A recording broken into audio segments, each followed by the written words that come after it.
This is the Business Storytelling Show with Christoph Trapp. Named a top 20 storytelling podcast and a top 5% podcast globally, Christoph chats with thought leaders and experts to share tips and tricks that can help you tell your company's stories better to drive business results. Available wherever you listen to podcasts, live streamed on major social media channels, and part of the DB&A television network, available on most U.S. television sets and streaming on Roku and Amazon Fire. Here's Christoph with today's episode. Let's go. Let's go, business storytellers. Quick bonus episode of the Business Storytelling Podcast, which you can also subscribe to right here on Amazon. Just scan that code. So today we want to talk about second references.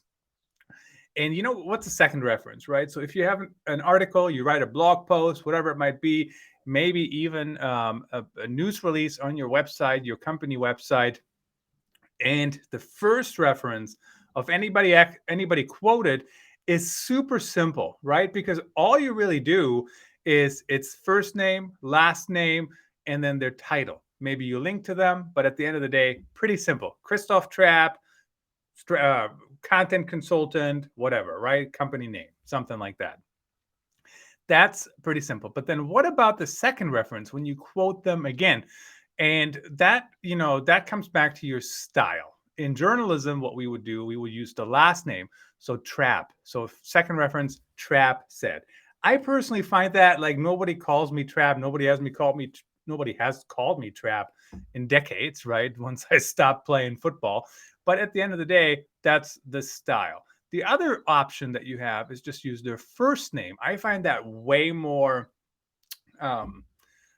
casual, way nicer, quite frankly. So first name only on second reference is another option.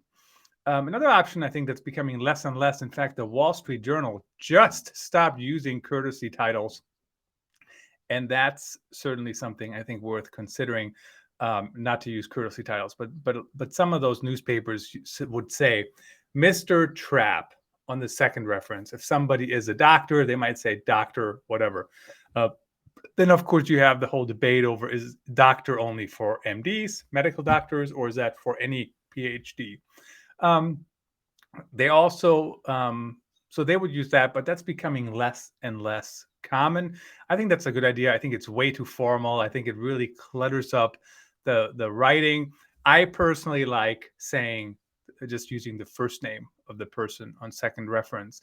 But what happens if you have multiple authors, multiple experts, not authors, multiple experts in the article, and you go back and forth? So Christoph Trapp said something, somebody else said something, somebody else said something, and then you put Christoph Trapp back in there. So you might just want to say Christoph, the author of Going Live, if that's what we're talking about, for example. So definitely worth considering. How do you do that? What's your style? What makes sense? What keeps the story moving forward? And that's really what all of this comes back to. How do you make sure the user experience, the reader experience is good, is easy? And that's what I really appreciated. And I think it was the Washington Post article they wrote about the Wall Street Journal cutting the courtesy titles. And somebody was quoted as saying that it's like it stops readers in their tracks. It doesn't let them flow through the story as easily as they could. So I do agree with that. And some people might argue that's only one word. Well, you know what? All these little bitty details matter. Finally, as a final note, the detail that I want to mention to you, I'm sitting here and I'm drinking my ice cold coffee out of this Mars drinkware. And you can certainly scan that code. See if I can point to the right way.